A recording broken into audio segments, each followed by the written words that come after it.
সারাদিনের কাজের চাপে আপনি কি নিজের জন্য একটুও সময় পাচ্ছেন না? পরবর্তী ১ মিনিটে জানাবো অতিরিক্ত কাজের চাপ কিভাবে নীরবে আপনার মৃত্যুর ঝুঁকি বাড়াচ্ছে।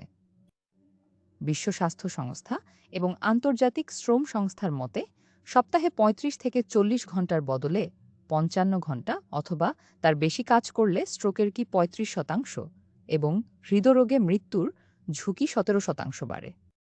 অতিরিক্ত পরিশ্রমে মানসিক অবসাদ, উচ্চ রক্তচাপ, ডায়াবেটিস, সংক্রামক রোগ এবং পেশিতে ব্যথা দেখা দেয়। পাশাপাশি মানুষের মাঝে ধূমপান, মদ্যপান, কম ঘুম, কম ব্যায়াম এবং অস্বাস্থ্যকর খাবার খাওয়ার মতো ক্ষতিকর অভ্যাস তৈরি হয়। বিশেষজ্ঞদের পরামর্শ হল একটানা দিনরাত কাজ করা থেকে বিরত থাকুন। সুস্থ থাকতে কাজের নির্দিষ্ট সময়সীমা মেনে চলা এবং সম্পূর্ণ ছুটি কাটানো অত্যন্ত জরুরি। গবেষণায় প্রমাণিত সপ্তাহে ৪ দিন কাজ করলে শরীর এবং মন সবচেয়ে ভালো থাকে। আপনার মতে সুস্থ থাকতে আমাদের সপ্তাহে কয় দিন কাজ করা উচিত? ভিডিওটি শেয়ার করে অন্যদেরও জানার সুযোগ করে দিন। ধন্যবাদ।